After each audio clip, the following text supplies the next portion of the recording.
నేనేందో మీకు తెలుసు, భారతీయ జనతా పార్టీ కార్యకర్తలకు తెలుసు, తెలంగాణ రాష్ట్ర ప్రజలకు తెలుసు, తెలుగు రాష్ట్రాల ప్రజలకు తెలుసు. కొత్త పార్టీ పెట్టాలనేటువంటి ఫాల్తు ఆలోచనలు రావు నాకు. అటువంటి ఫాల్తు రాజకీయ నాయకుడిని కాదు. అనేక శిక్షణా శిబిరాల్లో, భారతీయ జనతా పార్టీ అంతర్గత శిక్షణా శిబిరాల్లో అనేక మంది కార్యకర్తలను తయారు చేసినటువంటి నాయకులం మేము, కార్యకర్తలం మేము. ఇలా భారతీయ జనతా పార్టీ కమిట్మెంట్ తో పనిచేసే ప్రతి కార్యకర్త కోరుకున్నది ఒకటే ఒక చివరి కోరిక. ఉరిశిక్ష వేసే ముందు కోరికలు అడుగుతారట, చివరి కోరిక ఏం అడుగుతారట, వాళ్ళు ఏం చెప్తారు తెలియదు. కానీ కమిట్మెంట్ తో పనిచేసే భారతీయ జనతా పార్టీ కార్యకర్తను పిలిచి మీరు అడిగితే, కమిట్మెంట్ తో పనిచేసే భారతీయ జనతా పార్టీ కార్యకర్తను మీరు పిలిచి అడిగితే చెప్పి టక్ పని అయిపోయింది ఒకటే, నేను చచ్చిపోయినాక నా మీద భారతీయ జనతా పార్టీ కండ కప్పాలని, జెండా కప్పాలని అంటారు. దీనికి కమిట్మెంట్ అంటారు. అటువంటి కమిట్మెంట్ గల కార్యకర్తలు మీద ఇప్పుడు నన్ను అడిగి చూడాలి.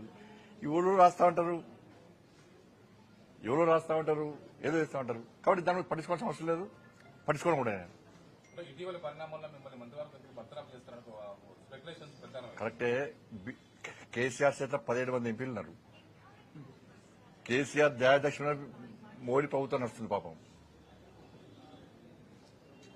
కాబట్టి కేసీఆర్ సమాజం దానిలో కూర్చొని ఫామ్ హౌస్ లో కూర్చొని బండి సంజయ్ బర్తరఫ్ చేస్తారు అంటే నీకు ఒకే ఎంపీ లేడు, బర్తరఫ్ చేయాలంటావు. ఎందుకంటే నీ గడిల పాలన బద్దలు కొట్టింది మేమే, నీ అవినీతి సామ్రాజ్యాన్ని కూకటి వేళ్లతో పెగిలించింది మేమే, నీ కుటుంబ పాలన వ్యతిరేకంగా కొట్టాడింది మేమే.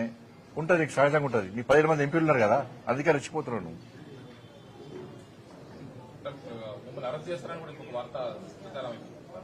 ఇప్పుడు అన్న ఈ కోర్టులో కేసు నడుస్తున్నది, కోర్టు పరిధిలో ఉన్నది. ఇప్పుడు ఒక్కరు గుర్తుంచుకోండి,